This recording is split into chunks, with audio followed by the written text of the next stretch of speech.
One of the speakers is the Executive Director of CAADP, and that is none other than Ms. Jane Nalunga, who will be sharing more about what we do at CAADP. But my role as a moderator will be restricted to steering the discussion and ensuring that we achieve what we set out to achieve as part of this side event. I would like to briefly share a few objectives for this side event, which include critically analyzing or examining the alignment or misalignment of the East African Community Agricultural Policy frameworks with the Comprehensive Africa Agriculture Development Program and agroecological principles. And we have able speakers who will be elucidating more about agroecological principles. And the other objective is to discuss opportunities for policy harmonization to support agroecological transitions and smallholder resilience. And the third objective is to center voices of small-scale producers, women, civil society, and technical experts in shaping regional food system governance. Before I continue, I would like to take this opportunity to recognize the speakers that we have for this side event. First, we have Ms. Jane Nalunga. Recording in progress. We have Ms. Jane Nalunga, the Executive Director of the Southern and Eastern Africa Trade Information and Negotiations Institute, CAADP. And I would like to invite her to the front so that she can take her seat. And the rest of the speakers are joining virtually. And these include Ms. Ruth Nyambura, who is a doctoral researcher and convener of Ramani Feminist Collective. And we also have Dr. Fasil Gebeyehu, who is the General Coordinator for the African Biodiversity Network, based here in Kenya. We also have Honorable Wuyumukiza Francois, who is a member of Parliament, East African Legislative Assembly. And lastly, we have Ms. Brenda Sakong, who is the Head Strategic Initiative, Kenya National Farmers Federation. And so those are our speakers. And like I mentioned, the panel is well constituted. They're experts on different issues. And the topic that we're going to be discussing today is very timely in the context of climate change, but also the food insecurity that we're experiencing across the East African community. But also the call for sustainability requires us to revisit some of the Thank you so much. I've actually realized that one of the speakers is right here with us, and that's Ms. Brenda Sakong, who is the Head Strategic Initiative, Kenya National Farmers Federation.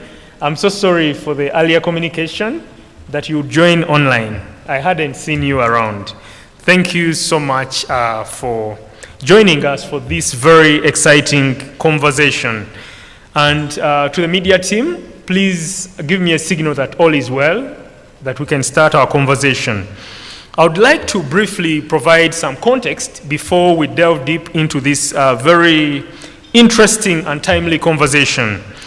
And first, I would like to emphasize that the East African community region remains heavily reliant on agriculture, which contributes approximately 25 to 30% of regional gross domestic product and employs over 70% of the population, mostly small-scale producers. And despite of this policy fragmentation, inconsistent trade regimes, and a lack of institutional alignment continue to hinder meaningful progress towards sustainable and inclusive agricultural transformation.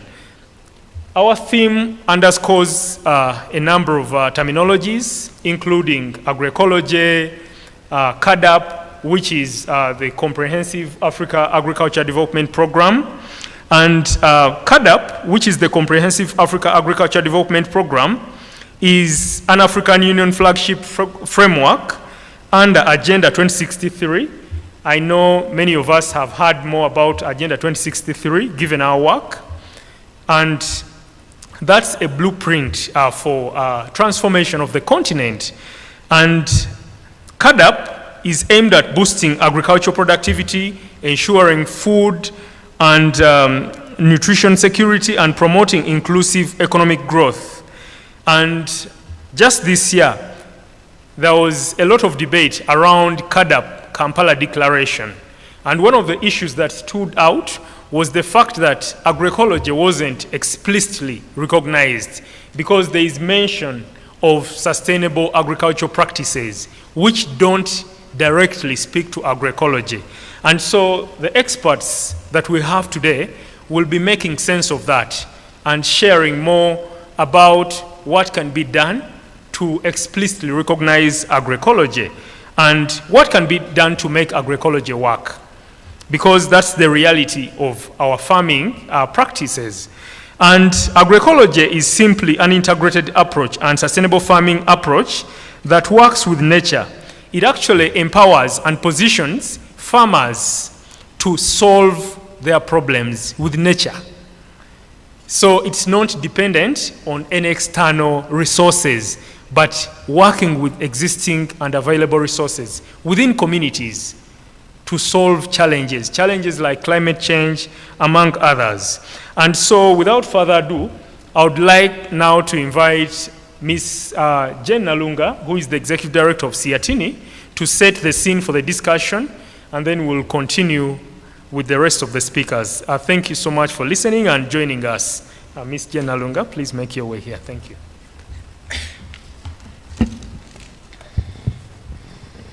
Good afternoon, ladies and gentlemen. Good afternoon, ladies and gentlemen. I'm so happy to see you here so that we can have this conversation. I would like first of all to thank YACSOF for giving us this platform, and also for the comrades who have agreed to be part of this conversation.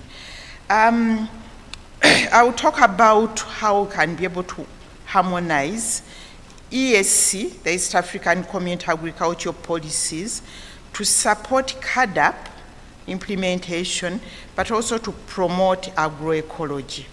As Herbert has said, those are too many words. You know, agroecology, CAADP, what does it mean to us? I want to build on you let me know that time.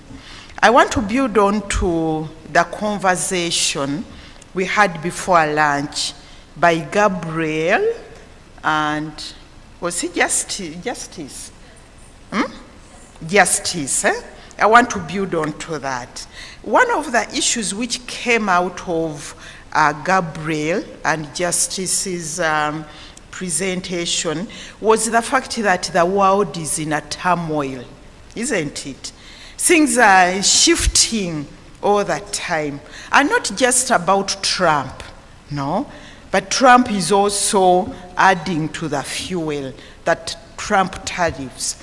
Those of you who have been following on the UN, you saw what was there. You know, so the world is changing. We are at a crossroad. Poverty is increasing, and Justice pointed out here that the rich are becoming richer, and the poor are becoming poorer. And the world is facing so many challenges. He called them the polycrisis. The polycrisis means there are problems which are feeding on each other. There is climate change, there is food insecurity and hunger. Climate change is making food insecurity worse. So those are the polycrises, the COVID, the pandemics, the wars. So we are living in a world where there are challenges which are feeding on each other. Another issue they raised was the fact that that situation gives us an opportunity to rethink. You remember that?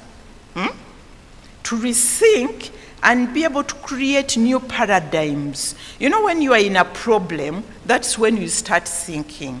So the current challenges are giving us an opportunity to rethink and create new paradigms.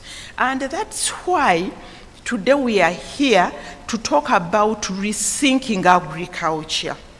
When we talk about agroecology, CAADP, we are talking about rethinking agriculture. And why is agriculture important? We all know that agriculture is the mainstay of our economies. Agriculture is our life, is our culture, isn't it? It's our economic base. We export agricultural products and we eat agricultural products. So agriculture is very, very important. It contributes 23% to our GDP and employs almost 60% of the workforce. So it's really, really important. And it's dominated by small-scale producers, and all those are women. But despite the fact that Africa we endowed, we have the land, and the land is fertile. We are facing a climate crisis, but it's not really as bad as other continents. But despite that, we can't feed ourselves. There is hunger, there is malnutrition, and we import food. That's where we are. So when you look at the current model of agriculture, it can't eradicate poverty. It can't get us out of poverty. In fact, when you look at, they say the face of poverty is of a woman, but that woman is a peasant, isn't it? A peasant woman. That's where we are, you know? So we need to rethink agriculture.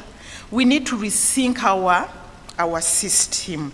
Because when you look at the current agriculture model, it's industrial based, monoculture. You find somebody wants to to plant maize all over, acres and acres of maize, no food. No? We see this current model is about business, GMOs, selling of seed. It's corporate dominated, and it's export led. Grow tea, grow cotton, grow maize, sell it. Yet people don't have food to eat. It also uses chemicals, so a lot of chemicals, pesticides, which are not good for our health, but which are also not good for the soil.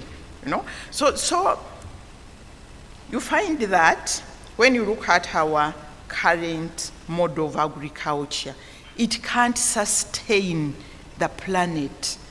The planet can't sustain our current production and consumption, you know. So we need to rethink.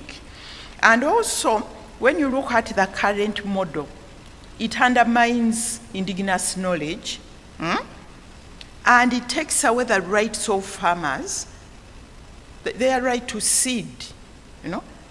So those are some of the reasons, and many others, for us to be able to rethink the current model. So when we are talking about rethinking the current model, you know, those issues of the need to protect our biodiversity also comes in. That's imperative. If our agriculture is to be resilient, we protect the current biodiversity. So when you look at the whole issue around agroecology, that's the alternative, which a number of people are putting on table, that we need to talk about biodiversity, resilient, our indigenous knowledge, and the right of seeds to our farmers. So that's agroecology as an alternative. And there are so many opportunities if we go into the agroecology way, because already it's being practiced. You know, most of our people are practicing organic and agroecology, so we know what to do. And when we talk about agroecology, we are putting agriculture in the hands of our people, in the hands of the small scale producers, and we are limiting the use of GMOs, we are limiting the use of chemicals, the use of agrochemicals. So I want to, moving forward, what needs to be done. So if we agree that the current system of agriculture is not working, it's not working for you, it's not working for the small-scale producers, and it's not working for our economy, what do we need to do to move forward?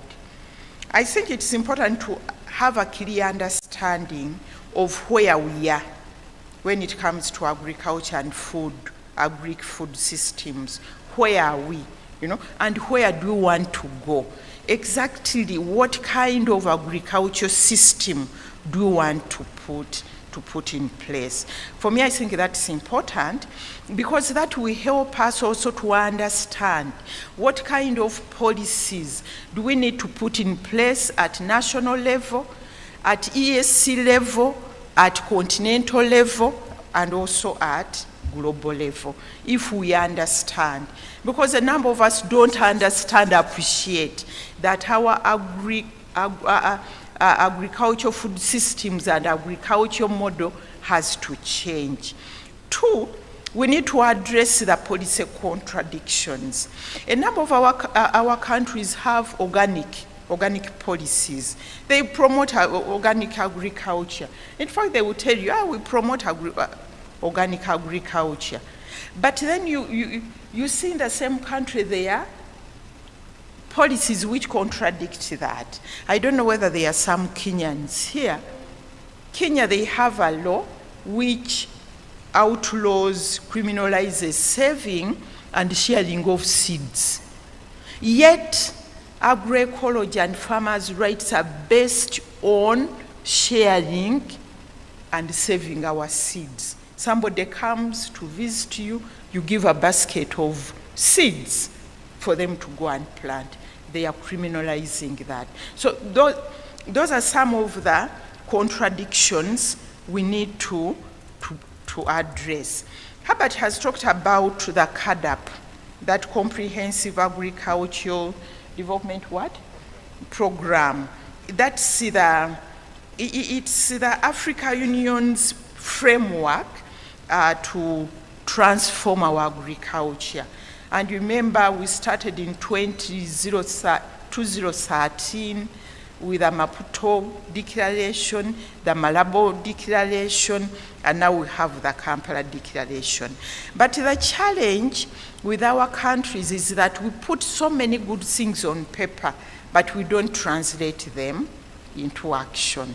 When you look at the Kampala Declaration, and I know some of you were there when they were putting it in place, it doesn't talk about agroecology, but talks about resilient agriculture and all that. But implementation has been a problem. I remember in the Maputo Declaration, they had said all countries should provide how much to their agriculture? 10%. I think it's only Rwanda and some of you which do that. All our countries, some provide 2%, 3%. So if we are to transform our agriculture system, our food systems, we have to translate what our commitments on paper into action. And lastly, 2 points, we need to embed trade. By the way, Siatini, we do trade. And everything is tradable. You can't talk about agriculture and food without enabling the small-scale farmers to trade and get money, isn't it? So we need to see how to link agroecology to trade, so that when a farmer brings their product on the market, it is more expensive than the conventional product. So trade is really important. And lastly, we need to be careful when we are looking at the new thinking, the new paradigms. We need to remember that you can't use a solution, which put you in that position in the first place. Let me give you an example. Private sector and corporations have put us where we are today. So it's difficult to say that in rethinking our agriculture, our food systems, the corporations are going to help us. We are where we are because of the corporations who want profits at all cost. So we need to remember that. So I think I will stop there. Thank you so much. Thank you so much, Ms. Jane Alunga, for setting the scene for our discussion. She has alluded to so many important things, but I could single out just a few. The reality of our agricultural sector is agroecology. It's been here with us, and that's what we know. However, when you look at the industrial mode of agriculture, it is disempowering farmers. It's creating a dependency that farmers cannot break free from. So when we talk about breaking free, we need to embed agroecological principles within trade, agriculture, and related policy frameworks. And Ms. Jane Alunga hinted on the fact that the CAADP Kampala Declaration does not explicitly recognize agroecology. However, it alludes to sustainable agricultural practices. And a number of organizations that predominantly work on agriculture-related issues have issued various statements around this issue. And there is a movement around agroecology. However, that movement is not moving together. So in a way of addressing the current situation and making agroecology work, we all need to come together and speak with one voice. Of course, she alluded to the issue of disjointed policy frameworks, the policy incoherence. We celebrate the adoption of policy frameworks, but it's like we stop at adopting. We need to walk the talk and get to implementation. Of course, we cannot do this without farmers, because farmers have their most marked knowledge in agriculture. They are the researchers, the scientists. And so we must center their voices and their realities in the policy discourse that pertains to addressing the challenges around the agriculture sector. Of course, there are solutions that are being propagated to address or to respond to climate change, but we need to interrogate them. So we should continue with the debate beyond this side event. And of course, Ms. Jane Alunga alluded to the issue of the corporate capture of the African seed sector. Of course, corporations are even coming into the policy circles to fund the consultations around certain policy frameworks. So here is when I want to really introduce another very, very critical intellectual and speaker, who is Ms. Ruth Nyambura. She's a doctoral researcher and convener of Ramani Feminist Collective. And I would like to request Ms. Ruth Nyambura to give us a political economy lens on the push for industrial agriculture, but also to share some insights around the impact of trade liberalization, corporate consolidation, and also external influence on national food sovereignty. But she will also be alluding to the intersection of gender, agroecology, and economic justice in the EAC region. Thank you so much, Ms. Ruth Nyambura. If you can hear me, now is the time for you to talk to us. Thank you. Over to you. You have 7 full minutes. Thank you so much. Thank you so much, Herbert, and thank you so much, Jane, for the very fantastic, you've laid the ground in such a fantastic way, although I doubt I can cover, or I have the capacity to cover what Herbert is suggesting. That would need half a day or 1 day, but we need more people. So I'll get right into it because Jane has already, as I said, Jane has laid out a fantastic framing of the conversation. And I just want to start in two ways. Reading through the concept note, which Herbert has also gone through at the very beginning of this particular session, in which the concept talks about the incoherence around the policy landscape in the East African community, but that also would extend to the rest of the African continent. And I was reflecting about it as I was preparing for this session, and to begin by saying that the incoherence is very, very structural, because often we reduce the policy incoherence, or not just to agriculture, it could be any sector, it could be in the issue of trade, it could be in the issue of health, it could be in the issue of infrastructure, and it's often sort of reduced to either an individual problem, a capacity in a very depoliticized sense, or the government of the day, right? It's the government of the day that is incoherent, but it is actually a structural crisis. And by structural, I like to talk often when I speak around agricultural questions, or agrarian questions, rather, right? I like to remind people of history, around history with regard to the agrarian space on the continent of Africa. 40, 50 years into the structural adjustment program experiments, right? So 50 years ago, we are forced into structural adjustment conditionalities, right?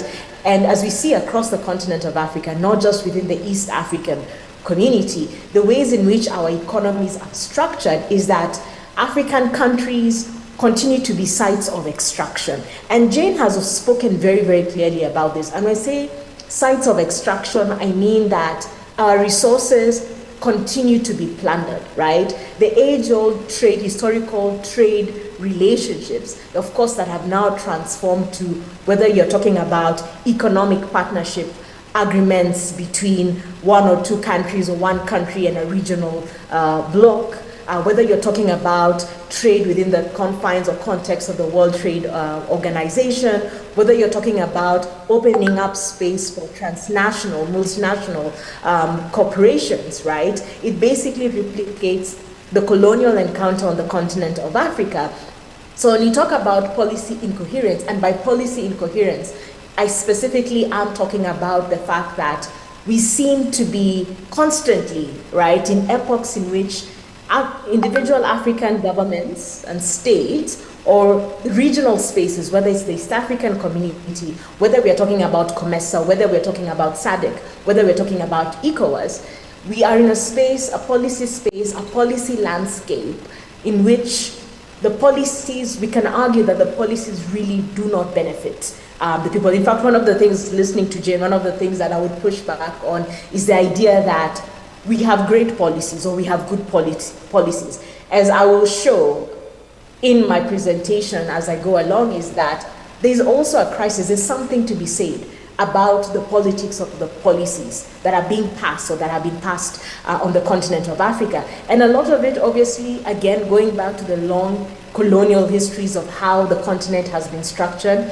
as a site of extraction. But of course, the last 40, 50 years of structural adjustment programs, which have had such devastating impacts on the agricultural sector across the continent of Africa, in which the state was forced to step back, in which we are told that the private sector is the best shot and the best bet in the context of questions around development, questions around food security, questions around inequalities. But as the last 40, 50 years have shown, the private sector has not been able to deliver on the mandate, and that we have suffered almost irreparable damage by the fact that the state, the African state, lacks the capacity, lacks the institutional mechanisms and frameworks in order to be able to think and to act clearly and decisively around the multiple and intersecting issues in the context of the agrarian space, whether it's around land, whether it's around seeds, whether it's around trade policies,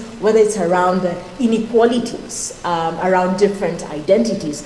So the ideological and institutional spaces have been captured, as Jane has spoken about, by a pro-corporate agenda. that continues to undermine state capacity and institutions, and we continue to see a push for public-private partnerships. And to be very, very clear, my presentation is not basically saying that we do not need the private sector or there's no space for the private sector. But there's something to be said about the fact that it is we are in an epoch, whether we are talking about CAADP, both CAADP now, the post-Malabo process, CAADP before 2025, or whether we're talking about a raft of new legislation being passed across Africa related to seed and trade laws, that it seems that it has a pro-corporate agenda. So undermining of state capacity and institutions, which allow the private sector basically greater maneuverability while facing very few political risks, while state institutions continue to subsidize the private sector. And by the private sector, I don't even necessarily mean indigenous private sector on the continent of Africa. I'm talking about transnational corporations, many which have bigger GDPs than even individual African countries. So we're speaking about human rights frameworks, including the right to food, being undermined by various policy pushes around agriculture, where food has been reduced to the realm of markets. So anything can be privatized and commodified, and I had Jane speak about that. So everything is up for grabs. Everything is up for privatization. Everything is up for commodification. There's no space in terms of social policies of thinking about how can food, for example, provide jobs, meaningful jobs for the people, both in rural Africa and in urban Africa, but importantly, food in the context of food security and food sovereignty. So food sovereignty and seed sovereignty are constantly undermined. And where there are proposals for agroecology, whether they're called agroecology or whether they're called sustainable agricultural practices, the political questions remain obfuscated and not addressed. And one of the things when I was thinking about Herbert's short presentation around agroecology, one of the mistakes that even civil society organizations make is this idea that agroecology can just be reduced to a technically different way of doing things, of doing agriculture, that it's basically a counter to corporate agriculture. Those of us who work in civil society spaces have also seen in the last decade in which pro-corporate agendas, and by pro-corporate agendas in the context of privatization and commodification of the agricultural space, are also speaking the language of agroecology, right? Where it has also as an idea, as an ideological idea, but also as a praxis, right? In terms of investments, in terms of development, has also been captured, right, by different forces. So agroecology is not simply about working with nature, which is part of that, where we also thinking about producing our food in ways that do not further exacerbate the climate crisis or the ecological crisis. It's a much bigger project. In fact, that is why food sovereignty comes in as a package, because agroecology is but one of the things that are important in the context of food sovereignty. There are political questions to agroecology and, of course, food sovereignty that needs to be addressed, which I'll speak about very, very shortly. So we've also seen an increase in investments in the agricultural landscape, but problematically geared towards the creation of monopolies in agricultural inputs. One of the striking things in that, in as much as with CAADP, generally when you think about CAADP, and the idea that at least 10%, the initial agreement which continues to date with Malabo is that 10% of national budgets was supposed to be, geared towards agriculture, the agricultural space.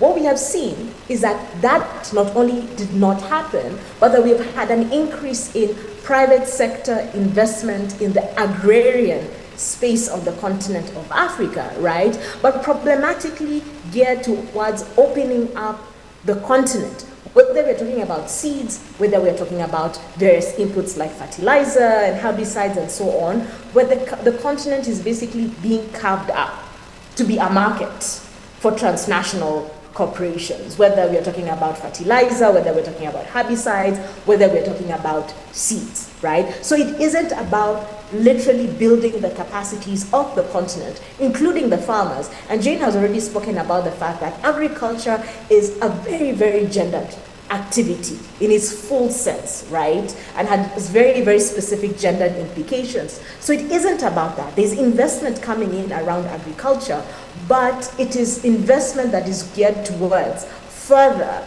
right, taking away the resources and the labor, right, of Africans to the global north and so on and so forth. So what I was saying at the very beginning of my presentation, that the long historical lines in which the continent of Africa continues to be a site of extraction continues, right? So in terms of harmonization very, very specifically, and I think I'm running out of time, right, the question is, harmonization in itself is not a terrible thing.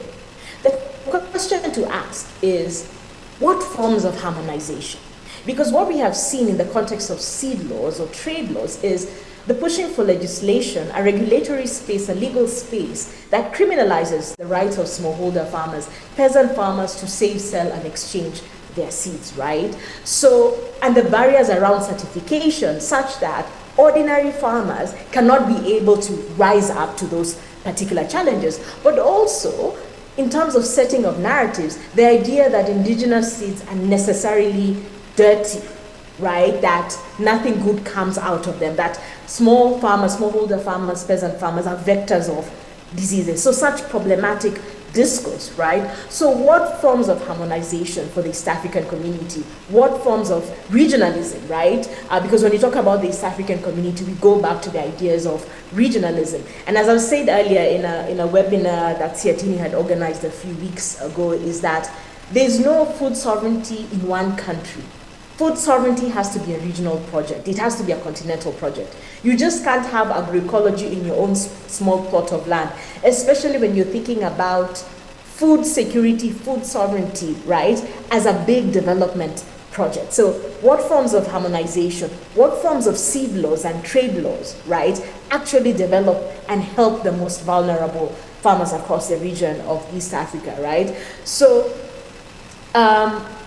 so why should regional blocks, and we continue to see this, why should harmonization policies be tailored in such a way that they continue to favor trade and investment with the global north, with transnational corporations, and not build up, right, the infrastructure around specific regions? So what kinds of investments also, right? As I said, we have seen an increase in investments, but also skewed to very specific countries, very private sector led, transnational private sector led, that is, right? And the context of also of economic partnership agreements, mega projects in agriculture that undermine labor and human rights, plus also continue to push ecocide, legal and regulatory frameworks, which we continue to speak about, and also the integration, and CAADP speaks a lot about that, right? The integration into value chains for women and youth. On the surface level, obviously, value chains seem like such a brilliant idea, but how will you deal with the power asymmetries, right, that women, youth, indigenous people continue to experience? And by power asymmetries, I'm talking about property rights, right, land rights. Land rights continue to be a really big issue across East Africa. In Kenya, where I'm from, right, I don't have to talk too much about, right, the land inequalities and what that has meant, for example, during election season. And when you go through the continent of Africa, land continues to be a very, very pivotal and emotive issue because of the colonial experience, and because successive post-independent African countries have not and continue to not deal with the question around land, with the question around power asymmetries around land. And of course, because of women and social identities, the context of land for women, for indigenous people, for pastoralists, for nomads, for fisherfolk, where increasingly the commons, land, seeds, water, right, continues to be hived off, right, for mega projects around extraction, mega projects around industrial and monoculture plantations, but also just, in terms of like privatization, by wealthy elites across the continent of Africa is creating even more inequalities. So how can we think about a harmonization that pushes for an investment and regulatory space that actually addresses this power asymmetries? Class-gendered questions, the rural-urban divide, which is a big issue. The rural African, as much as Africa is rapidly urbanizing, right?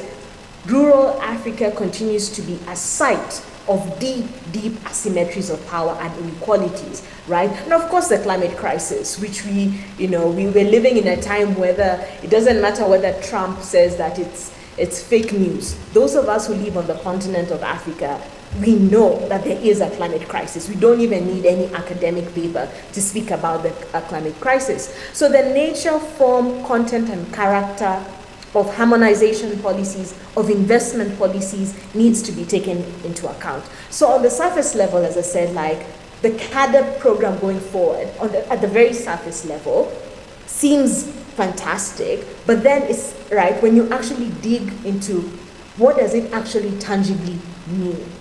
Value chains without addressing asymmetries of power. Value chains without speaking about the skewed historical trade relationships between East Africa, between Africa in general and the global north. Do you really want to integrate women, African women and African youth into such skewed value chains? So that needs to be reimagined, that needs to be rethought. So social relations of power, and if I was to think about a way forward in conclusion, I'd speak about decommodified food in terms of harmonization policies. The fact that we are producing all this food, or there is potential to produce all this food, but that food inequalities across East Africa, but across the continent of Africa, at least a quarter of the people of Africans are severely food insecure. Let's not even talk about malnutrition, right? Let's not even get deeper into how the inequalities actually tangibly look and who it impacts. Again, women, children, young people, the rural communities, the urban poor. So that there needs to be a process of decommodifying food. People have a right to eat. People have a right to eat. It cannot be up to the market to decide whether people eat or not. So that on its own is important in terms of East African community really taking center stage in saying that food has to be commodified, right? Centering the role of the state as the primary driver of policy and investments. The private sector must be subordinate to the role of the state, whether it is the indigenous private sector in East Africa, in Kenya, Uganda, Tanzania, Rwanda, Burundi, or the rest of the continent of Africa, but importantly, transnational business. If we say that there is space for that, they must always be subordinate to the role of the state, and they cannot be the drivers of policy and investments.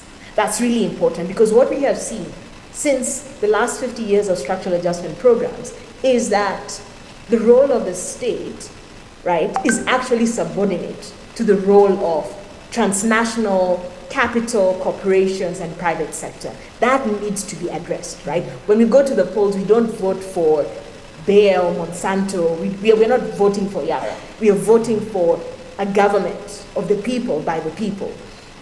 Rural infrastructure has to be taken very seriously. Again, infrastructure, and especially rural infrastructure, was one of the biggest casualties of the impacts of structural adjustment programs. Technology, we do need to embrace technology, but also with its own caveats, because technology has also become a site of commodification, privatization, and the stealing of African knowledge and resources, right? So technology in ways that does not advance commodification and privatization, right? But also technology has to go hand in hand with a complete rethinking of the educational systems in East Africa, but of course the wider continent. So agricultural research, right? Again, agricultural research, one of the big casualties of structural adjustment programs, when the state stops investing in national research centers, but also just universities, right?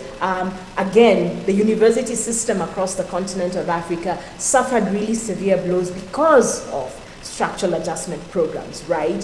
So reinvesting in agricultural research institutions, investing in technical colleges, you know, agro-industrialization. If you're talking about agro-industrialization, it needs a trained workforce, right? And we've seen this with China. We're seeing this with China.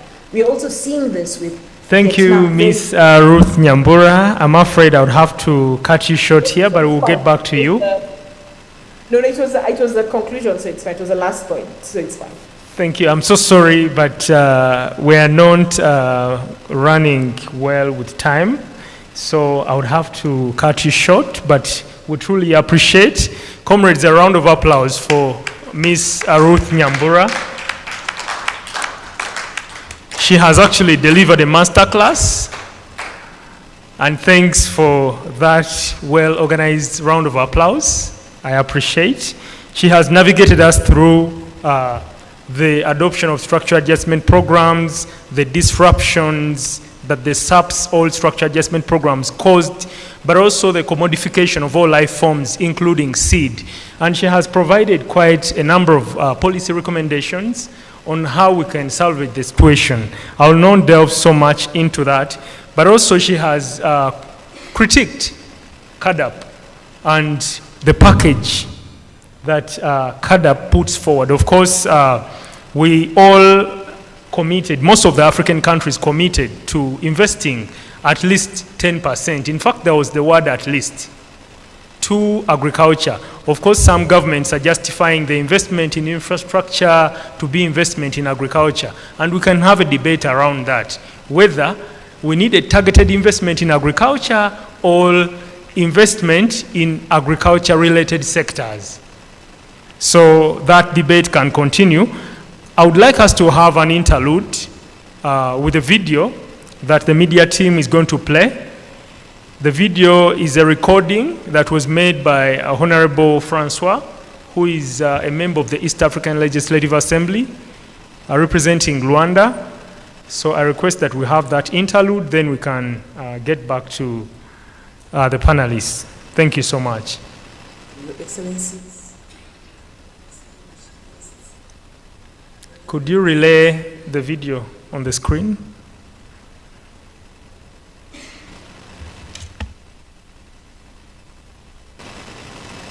Your Excellencies, distinguished guests, fellow civil society leaders, and the champions of sustainable futures, fellow parliamentarians, Gen Zs, great innovators, and influencers of agroecology, women farmers, all protocols observed. Good afternoon.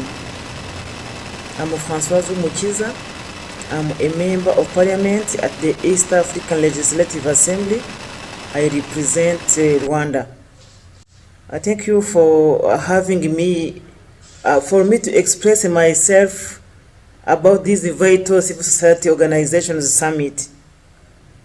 As we gather physically and virtually in the heart of the East African community, I have decided to appear before you not just as a voice for farmers, but also as a steward of the land that feeds us all. In fact, our region, EAC, is a mosaic of resilient soils, diverse crops, and indigenous wisdom passed down through generations. Yet, today, that mosaic is cracking under the weight of industrial agriculture, unchecked trade liberalization, and the policies that favor distant boardrooms over local fields. My thoughts today are call to action. To weave agroecological principles into the fabric of our regional frameworks, to harmonize trade and seed regulations in ways that uplift rather than undermine our farmers. To demand pro-farmer policies that honor rights and sovereignty, and to harness the East African Legislative Assembly as our lever for trade reforms that put ecology at first. This is not a distant dream. It's an urgent imperative for our food systems, our biodiversity, and our shared survival. We should embed agroecological principles as a foundation of resilient EAC frameworks, because agroecology is more than a set of farming practices. You are all aware of that. It's a philosophy that marries ecological harmony with social justice, restoring degraded lands, enhancing water retention, and slashing reliance on synthetic chemicals that poison our water bodies and health. In the East African community, where agriculture employs over 80% of people and drives 25 up to 40% of GDP across EAC partner states, embedding these principles into our frameworks is not optional, it's existential. Considering the EAC Agricultural and Rural Development Policy and our roadmap for sustainable growth and food security, we have to remind that, born from the EAC Treaty, the ARDP aims to alleviate poverty and hunger, but also triple intra-African trade in agricultural goods by 2025. This is the year we're talking of having achieved goals. Yet, without agroecology at its core, it risks perpetuating the very vulnerabilities it seeks to heal. Climate change is already slashing serious yields through erratic rains and rising temperatures. Agroecology counters this by promoting diverse resilient systems like intercropping indigenous grains with the legumes that build soil health and buffer against shocks. Our related strategic plans from the EAC Agriculture and Rural Development Strategy to the Climate Change Policy Framework must evolve to prioritize these principles. Imagine region funds channeling into farmer-led agroecological training, community seed bank, and low carbon practices that align with the EAC partner states' nationally determined contributions under the Paris Agreement. Can you imagine that? It looks like a paradise. The AYALA's recent capacity building seminar in Kampala, co-organized with FAO and CIFROT, adopted a resolution committing to this integration, ensuring no smallholder, especially women and youth, is left behind. As a civil society, because parliamentarians are a part of civil society, we must lobby for agroecology's full infusion into these policies, turning EAC frameworks from paper promises into living ecosystems that nourish millions. These are EAC people-centeredness. Harmonize trade and seed regulations, empowering farmers' systems, biodiversity, and indigenous knowledge. And you know that in East Africa, 80% of seeds come from informal systems. Farmers saved, exchanged at markets, but also bartered in village cycles. These are not lyrics like those ones of songs, but they are vibrant networks safeguarding biodiversity and indigenous knowledge handed over millennium. Yet, harmonized seed regulations across SADC, COMESA, and the EAC often lead towards formal, corporate-dominated markets, and also erecting barriers like costly variety testing and certification that lock out small holders. Harmonized trade can be a force for good if designed to support, not to suppress these systems.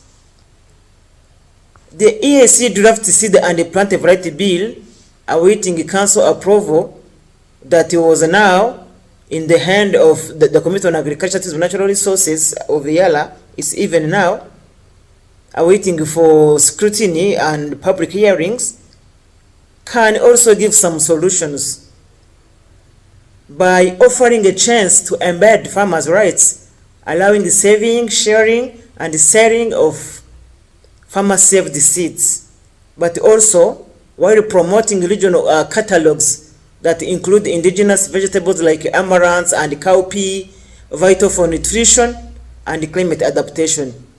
So true harmonization means mutual recognition of varieties across borders, reducing phytosanitary hurdles, and funding community seed banks that preserve agrobiodiversity against erosion. This is not theory, it's proven.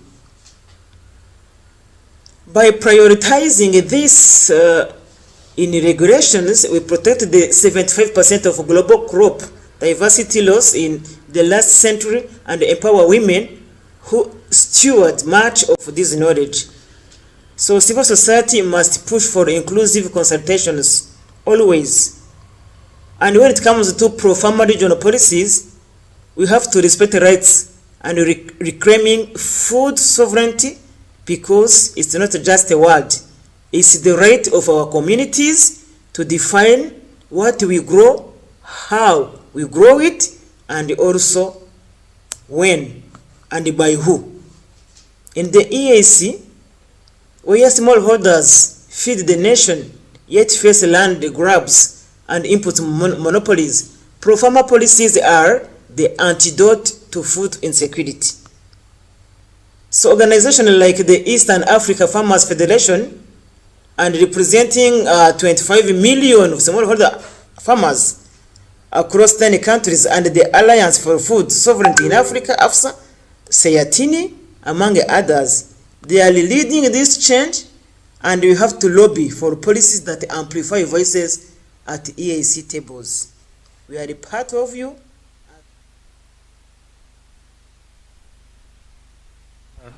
Thank you so much, Honorable Francois in absentia. She has really alluded to some of the issues that were alluded to by the various speakers that shared various insights with us. But of course, she has underscored the need to embed agroecological principles within relevant policy frameworks, which is very, very critical. But also, as we continue to discuss, it would be important to identify those agroecological principles so that we can know them and build consensus around the agroecological principles, because they are quite a mouthful, quite many. But then what are those principles that we need to center in the existing policy frameworks, or in the policy frameworks that are in the pipeline? She has alluded to policy frameworks that are in the pipeline, awaiting public scrutiny, and also the need for various civil society actors to continue advocating for the need to explicitly recognize farmers' rights, agroecological principles, and also protection of biodiversity, which is a very critical component, because the environment is the womb of development. Without the environment, there cannot be any development. So we need to protect it. And without further ado, I'd like to invite Dr. Fasil, who is the General Coordinator for the African Biodiversity Network, to speak to us. But I kindly request him to take 5 minutes so that we can have Ms. Brenda Sakong also share her insights. Thank you. The media team, could you relay that? Dr. Fasil, are you able to hear us?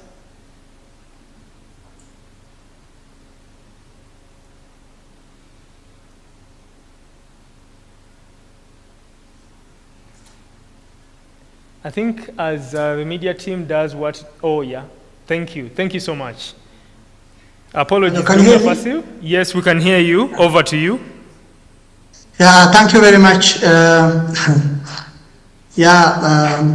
As Ruth was said, that I mean it's very difficult to speak on the whole idea, and within 5 minutes, it was 7 minutes. But anyway, I'll try my best. Yeah, I would like to talk about this issue of harmonization of policy traits and seed laws from maybe in perspective. Actually, to allude the fact that since we are working with smallholder farmers for the last more than 2 decades, want to promote and allude how smallholder farmers have been looking at the concept of agroecology. Actually, this is not a new term, even out there in the globe. The first, I mean, the term was coined first, even though it was around 1920s by Russian agronomist. It was acknowledged in the science world, in academia, in 60s and 70s. And then also late in 2000s, it grows into, movement, science, and social and political dimensions and all these things.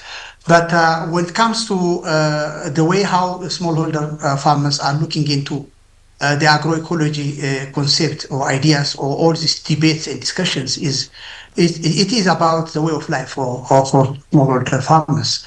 Actually, it has not been recognized or supported by governments, and then the term now and then many times hijacked to fit into different intentions, especially intentions for national companies.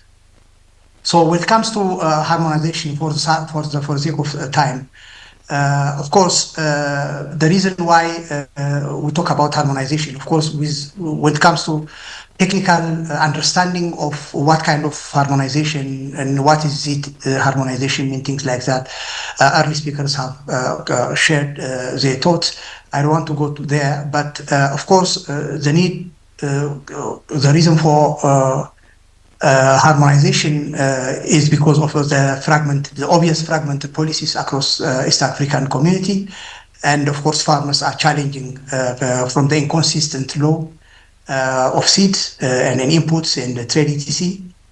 And of course this kind of fragmentation needs, of course, despite the fact that we are shared ecosystems and in climate and in cross-border challenge, we require shared policy vision at the broader level.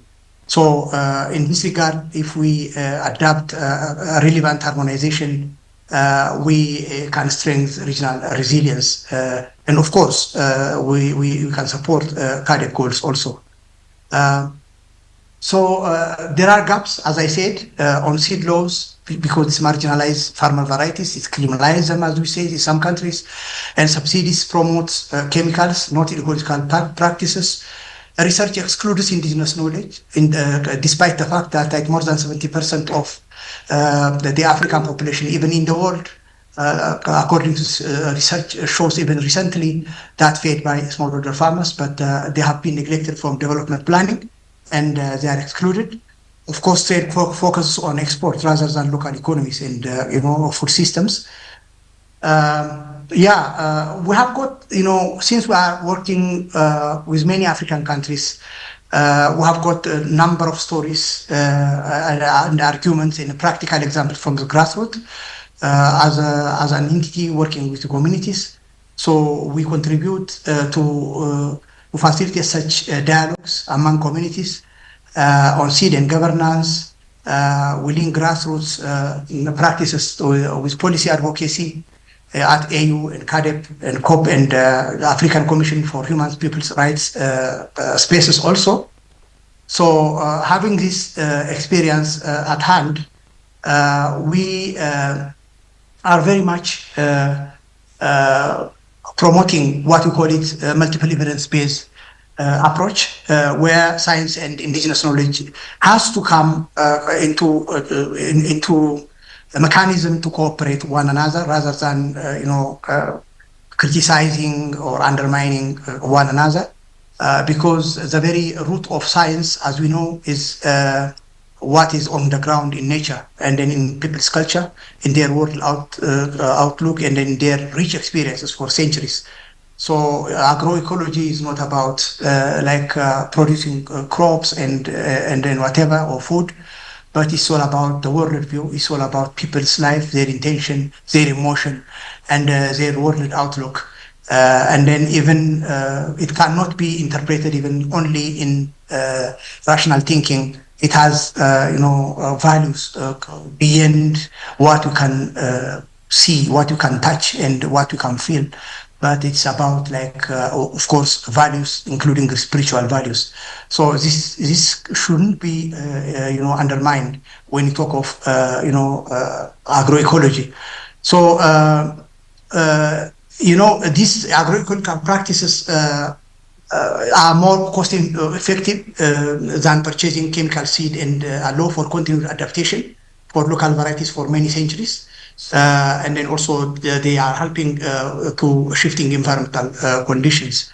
And wisdom and knowledge and practices into people's knowledge, those who have not yet gone to schools, but learn through experiences across generations, and their knowledge on agriculture, their insights, should be integrated into policies. Unless otherwise we really give value on this, it's very difficult to talk about harmonization of seed laws and trade. In fact, practical research shows that, comparing the formal seed users and farmer managed systems based households, that since 2015 until 2021, the farmer seed users, the formal seed users, were in 2015 there were 40% of them, and the farmer variety seed users was 55%.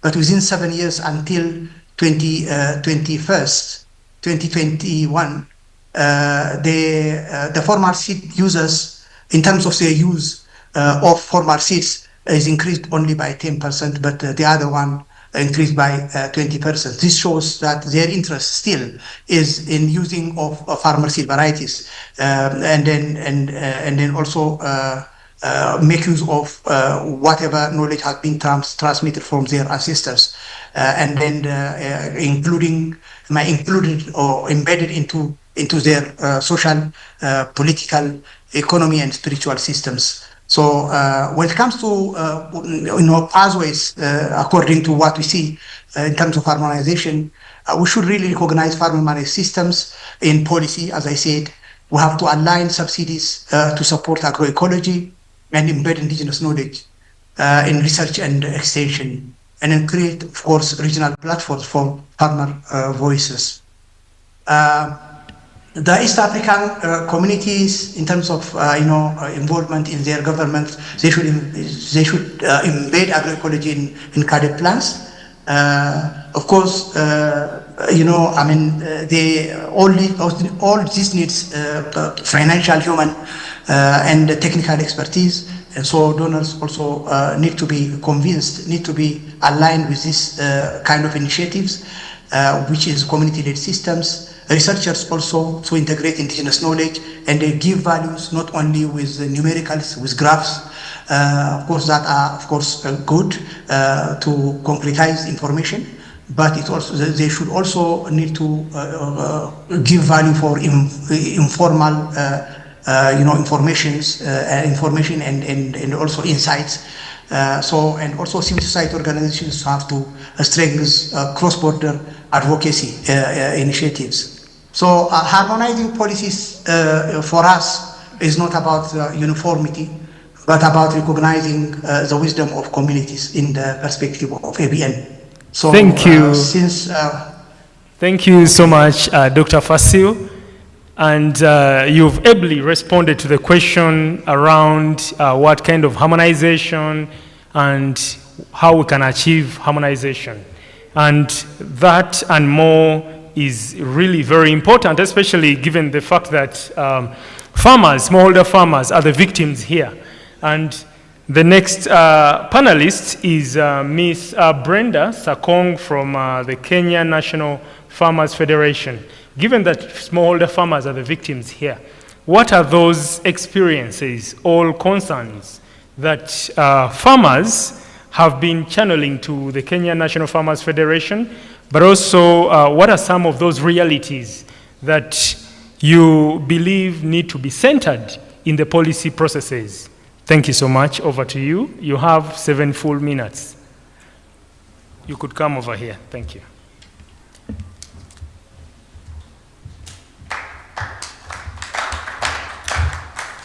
Yeah. Thank you so much, Herbert, and good evening, everyone. My name is Brenda Sakong from the Kenya National Farmers Federation. So as mentioned by Herbert, we are a farmer organization, member-based, and our members are basically drawn from the smallholder farmers across the country. So our core mandate as a federation is lobby, advocacy, policy action, and farmer empowerment. And I would really like to appreciate that each of the speakers that has spoken before me has really mentioned the smallholder farmers. So we can all see the role that the farmers play in the food systems. And also, we've really seen how important the farmers are, particularly the smallholder farmers, who form 80% of the population. So basically, I really would like to appreciate this session. It's really speaking to what the Federation does, that is on policy issues, and it's so timely that it's important that we really talk about the issue of the policies and also, of course, the agroecology. And as mentioned earlier, that CAADP just mentions agroecology implicitly and talks about sustainable agriculture. So why is that so, and why are we not giving so much focus into that, and what can be done? So as a farmer organization, and as mentioned that our members are basically the farmers, which most of us really, if you talk to each one of us, you come from a farming family, you are a farmer, your neighbor is a farmer, or you've had the services from a farmer. Like today, I know we've all had something that generated, it came from the farm. So basically, we are all in here. So when it comes to agroecology, the farmers, particularly the smallholder farmers, they are the custodian of the traditional knowledge. It's not that agroecology does not exist. Those farmers have the knowledge. They know about the local ecosystems, and of course, the adaptive practices that is required. Also, the farmers, they have direct experience when it comes to soil health, when it comes to water harvesting, when it comes to water conservation, when it comes to pest management, and all that. So it's very important to get the farmers' knowledge when they are coming with these interventions and also the policies. Also, as a farmer organization, our membership is drawn from all the 47 counties in Kenya. So we normally have the grassroots level. In Kenya, agriculture is devolved function. As a devolved function, we also devolved our functions to the grassroots level. And at the grassroots level, really farmers are really, they have that urge to also contribute to policy-making processes.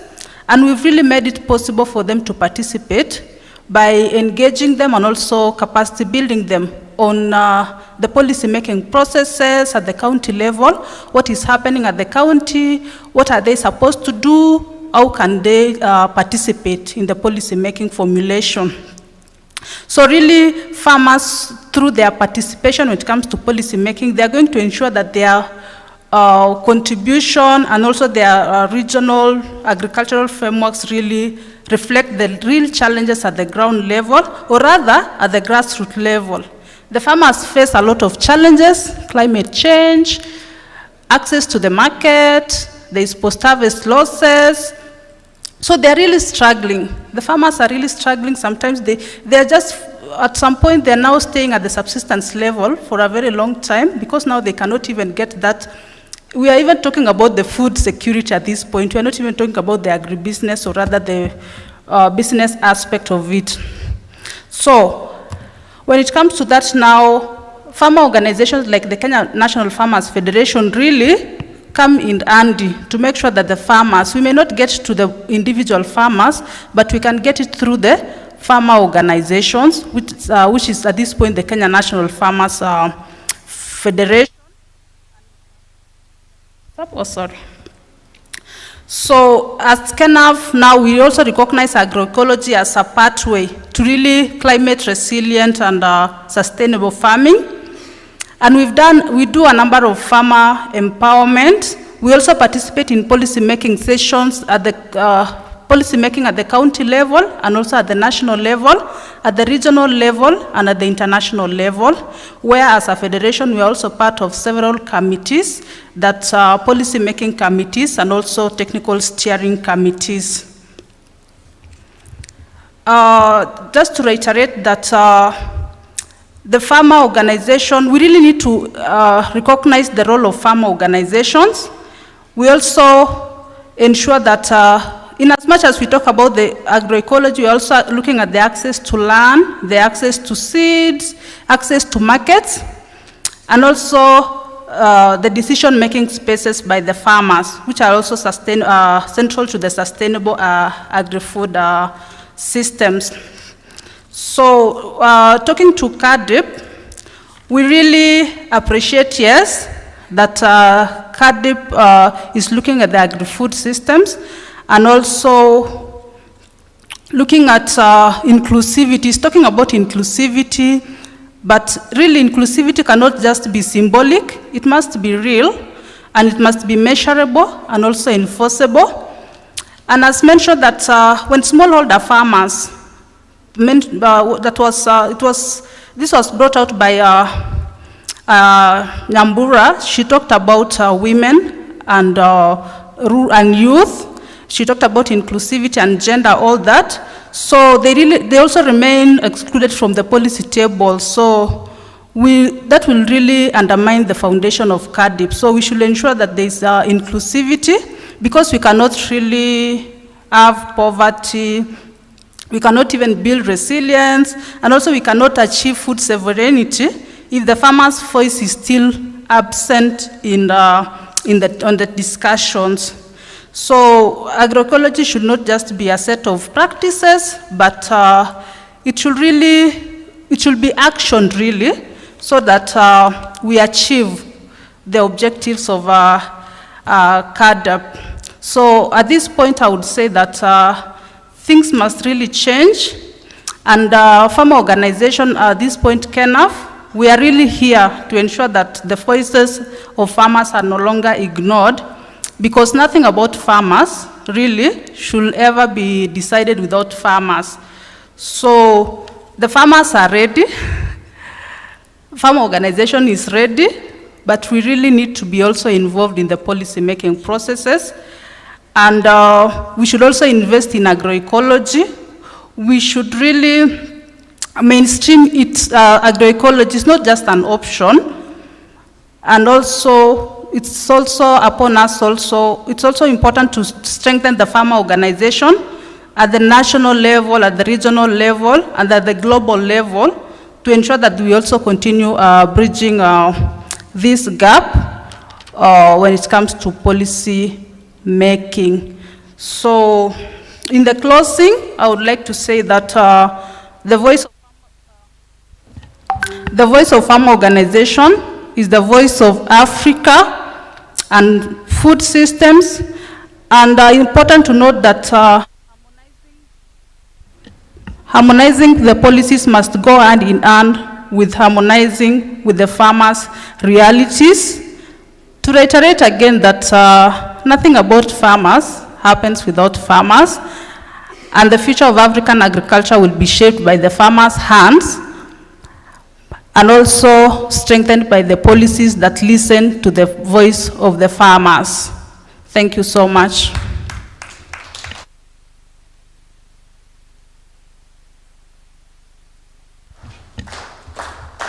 Comrades, a better round of applause. She deserves it.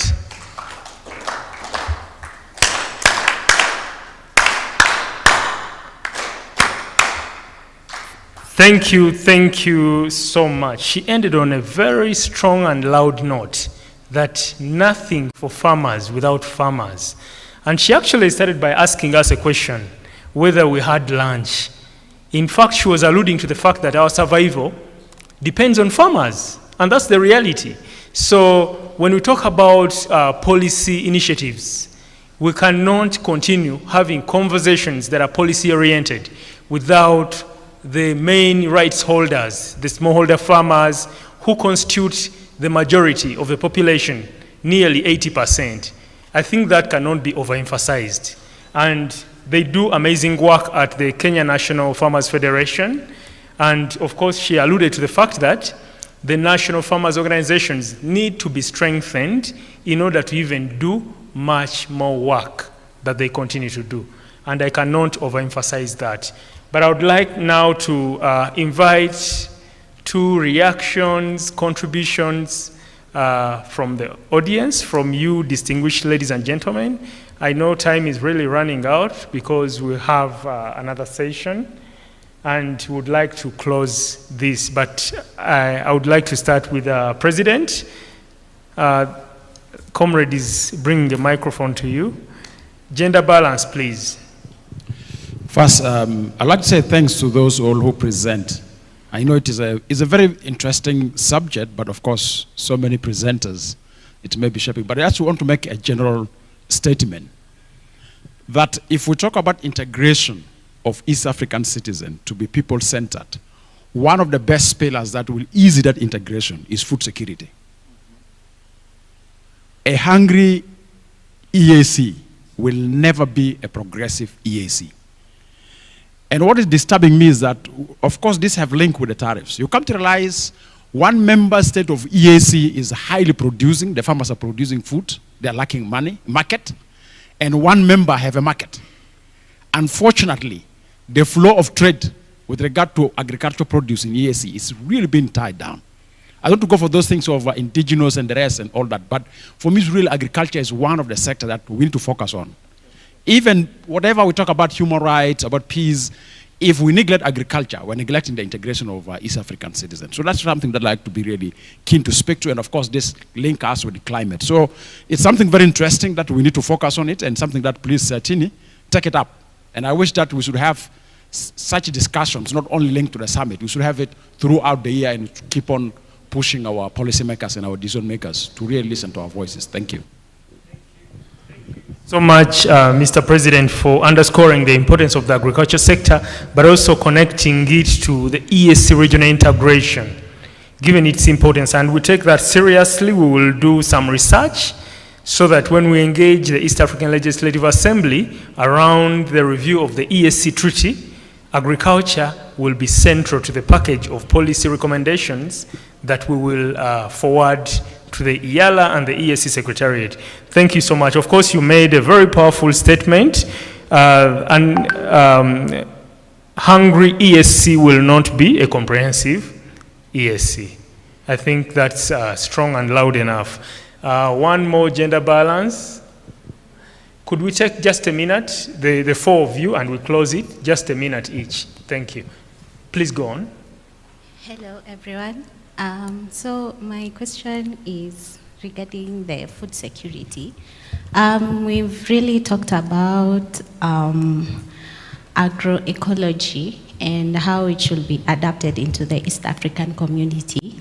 But how do we counter the problem of comparative advantage? Because that was one of the reasons why EAC collapsed in 1977, because most East African communities produce the same goods, so they lack the comparative advantage to engage in trade fully. So as we discuss in the topic of agroecology, what can be done so that we maximize on the advantage of comparative advantage so that it can work for the benefit of East Africa as a whole? Thank you so much. The question will be well responded to. I've jotted it down, and I know the speakers have also done so. Thank you. We could go to the 2 comrades and we close. Thank you very much. Okay. Mine is just a comment. I support the idea of the idea of the president of EXOF. That's true.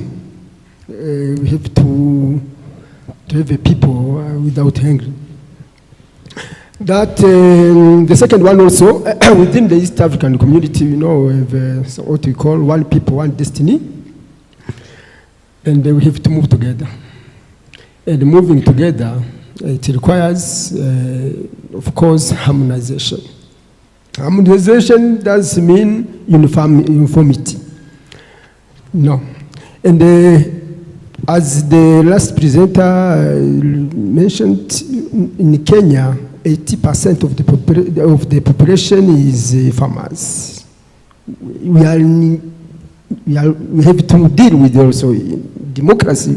The majority of the people, we cannot do whatever without being that philosophy.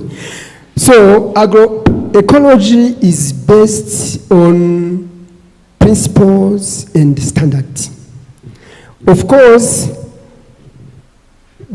as I mentioned before my first intervention, when I said it is very important and critical to sensitize our people, the awareness, that is very important. The civil society organization, what may be to support the government, is that awareness is very critical. Whatever we can do, those legal framework, that harmonization, we have to take into consideration the point of view, what people think, and to achieve that, we have to make people aware of whatever you are doing for them.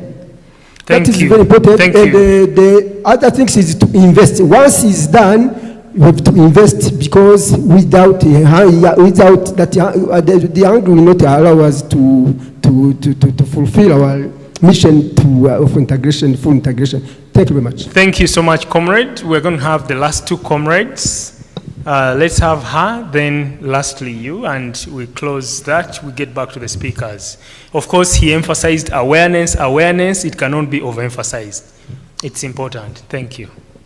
Okay. Thank you. My name is Lurit Yugosuk. Thank you for the submissions you've had and the conversation we've had as well. My question is, within this conversation, when we listen to government and the private sector, their goals, how they end up explaining this whole process is mostly economic and business driven, right?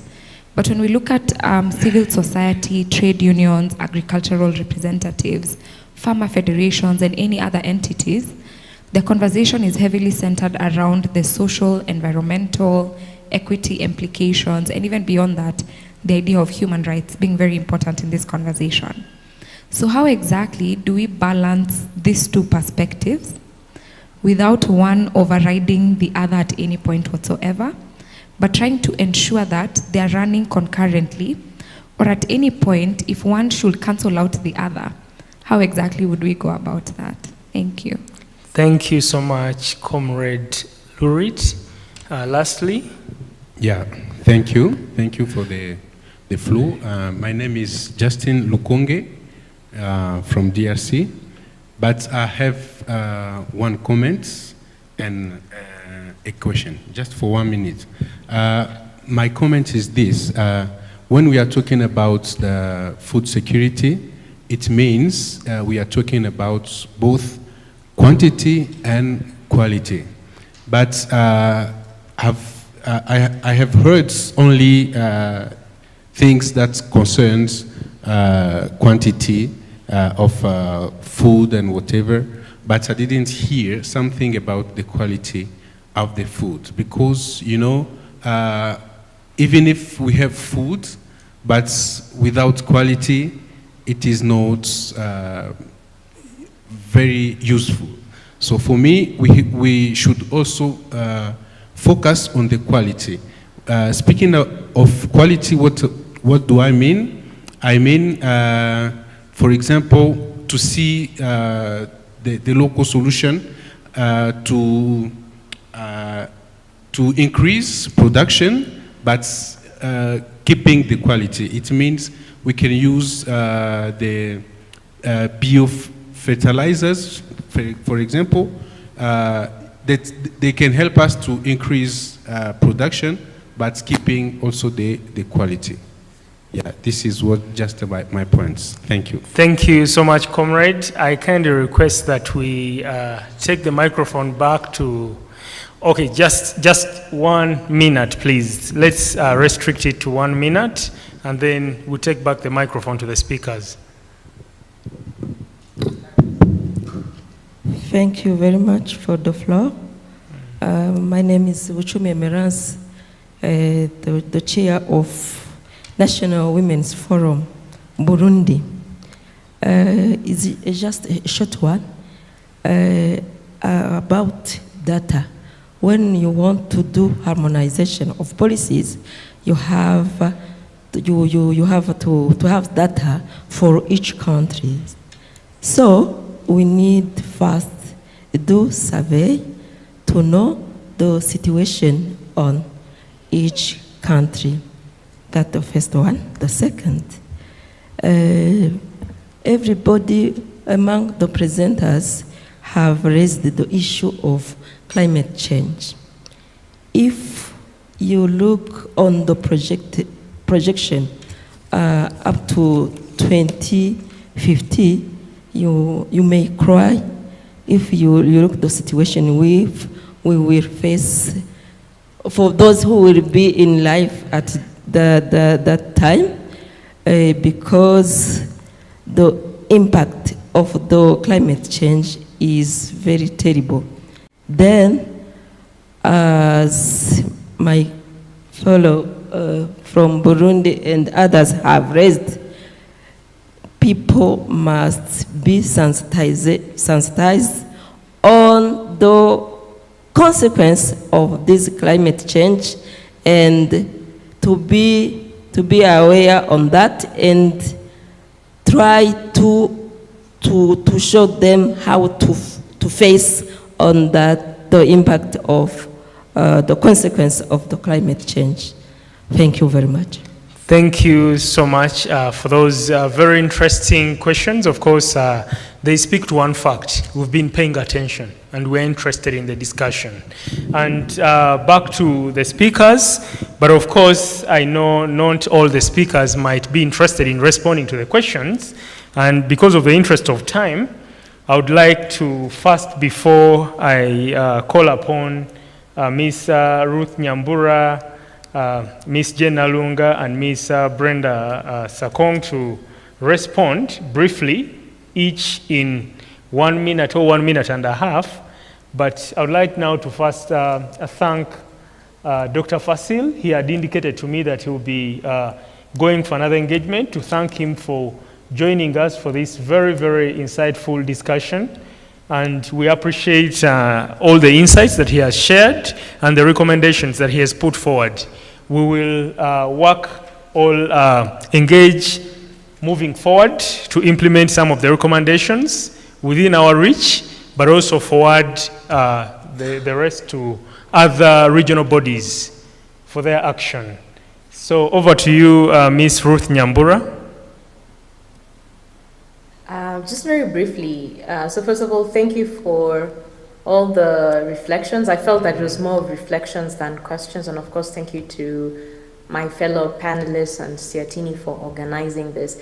Maybe there's just one question that I would like to address. The lady who asked the question around the fact that it seems that the private sector and the governments or the state are on one side and civil society organizations are on the other side. And I'll go back to something I said when I was presenting. The naturalization of a corporate agenda with state agenda, or state agenda with corporate agenda. So going back to the history that I've just given of 50 years of the almost complete dismantling of state capacity to be able to meaningfully intervene in the agricultural sector, not just in the East African community, but across the continent. Also the same thing around education. Those of us who are in Kenya know about the big debate around healthcare, which seems it's a ploy to privatize the health system. So first of all, I want to debunk that. It's not that the state has the same agenda as the private sector, But when you dismantle state capacity and state infrastructure, what happens is that the private sector, transnational capital, is able to step in and basically direct state policy. So what seems very naturalized as this idea has come from, and I know here I've seen that there are quite a number of participants from the East African community of the East African Legislative Assembly. Those of us who are in civil society will tell you that we have transnational corporations actively writing, lobbying to write our legislation. So we need to first of all debunk that. Second thing is that once we've done that debunking, we need to ask ourselves, what forms of development do we actually need? For us, for smallholder farmers, for rural Africans, right? For the youth, for women. And this is me going back to what I was saying, that we can't just take things and policies and frameworks at face value because something around the fact that it's been written, we are going to bring in 10,000 young people or 10,000 women in a value chain. Great, that seems great, right? But when you look deeply at the politics of value chain integration, without addressing asymmetries of power around labor conditions, right? Around trade relations. Trade continues to remain a problematic. In fact, the speaker who spoke about comparative advantage, I really just want to say, first of all, the history you're giving is, we can talk about that later, because the East African community does not fail because of the issue of comparative advantage. And comparative advantage is a theory that has already been debunked by many scholars from the global South because it fails to account for asymmetries of power and the histories of, especially North-South relations of trade and so on and so forth. But we have to go back and ask ourselves, what forms of development do we need in the East African community? Is it for the people? Is it to open up our spaces, our seeds, our resources for a monopoly based in the global North? Or is it to build the capacities of the people to provide food security and food sovereignty? Because as the first speaker who said, it's true, 100 people cannot do anything. That is it is a crisis that this continent with such productive land, young, energetic people, that people are starving in Africa. It is actually, to me, I consider it actually a sin if I could elevate it to that level. So let's actually focus on what development agenda works for us, not what development agenda works in the context of opening up the continent for further exploitation. Of course, we're not saying that we don't want the private sector, but as I finish off, I'll say what I said in my presentation. The private sector must be subordinate to the public sector because the state is accountable to the people. The state cannot and should not be accountable to the profits that the international private sector wants to make. Thank you. Thank you so much, Ms. Ruth Nyambura, for those wonderful final thoughts and insights. Of course, I would like to emphasize that the state cannot relegate its role to the private sector. And that cannot really be even overemphasized in the context of this discussion, given that we've already seen that the private sector has failed to deliver its profits, not life or any social benefits. And to Ms. Brenda Sakong, any final thoughts in a minute or two?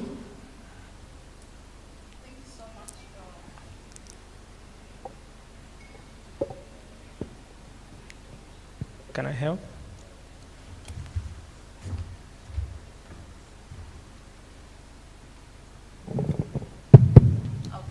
Thank you so much for your contributions. And really, mine is a comment, and also I would add to what Nyambura has mentioned, that she's talking about comparative advantage, and she's mentioned that we should look at the power relations. And I would really like to also add that at what point do we really involve the CSOs in policy making? Do we have the intentional structures as we come up with policy so that we remove that barrier, or rather we bridge the gap when it comes to, and also remove really we don't have that conflict between the CSOs and the government, so that we don't appear like we are fighting. Because at the end of the day, we all have we are all working towards the common good, I believe. So we also need to have a policy co-creation between the CSOs and also the duty bearers in this point with the government. Secondly, I would like to agree with one of the speakers who said that we are looking at the food security, not really the quantity of food only, but we are looking at the quality of food.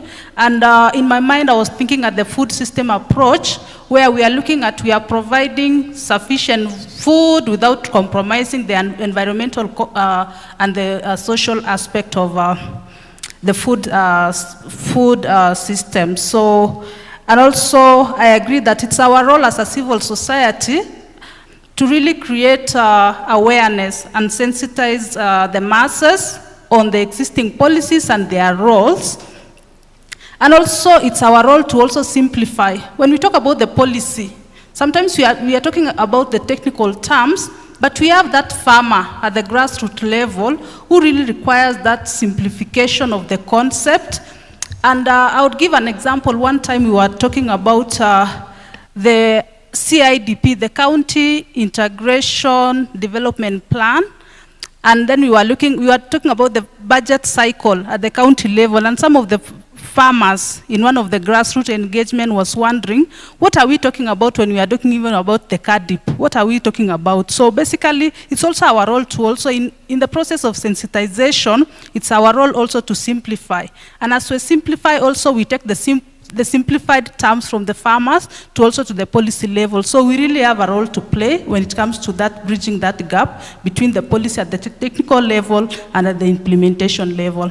Thank you so much.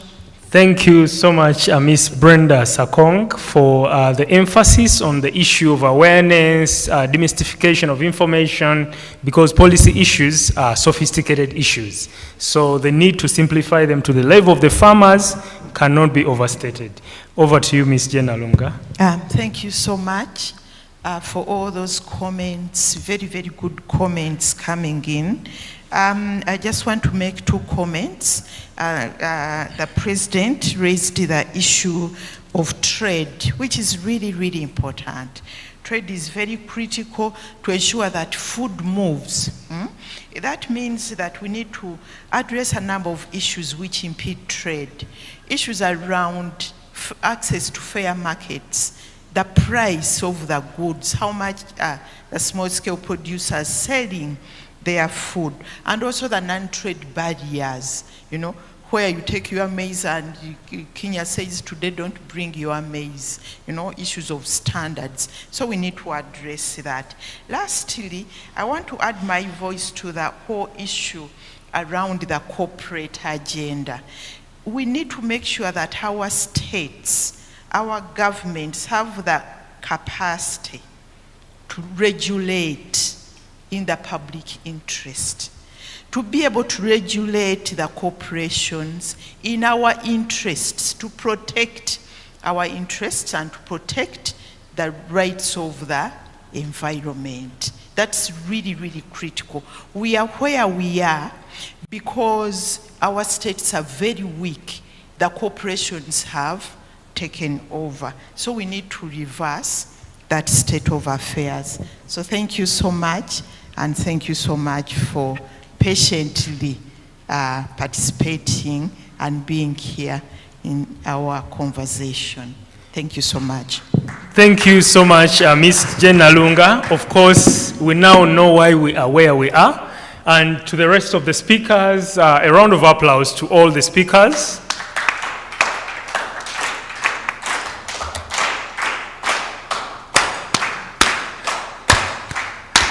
Thank you so much. Of course, we have mastered how to, give applause to those that spare their time to share with us insights. I would like to thank you all for being active and, staying throughout this session with us. Thank you so much. A round of applause to all of you.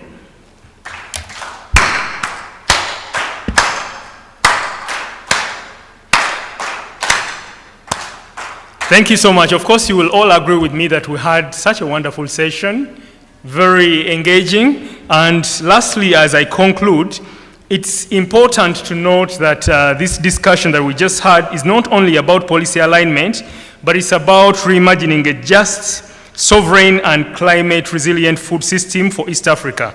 And of course, our collective challenge is to move from policy intent to implementation, ensuring that agroecology is not marginalized but mainstreamed in EAC and CAADP processes. Thank you so much, and have a wonderful rest of the week.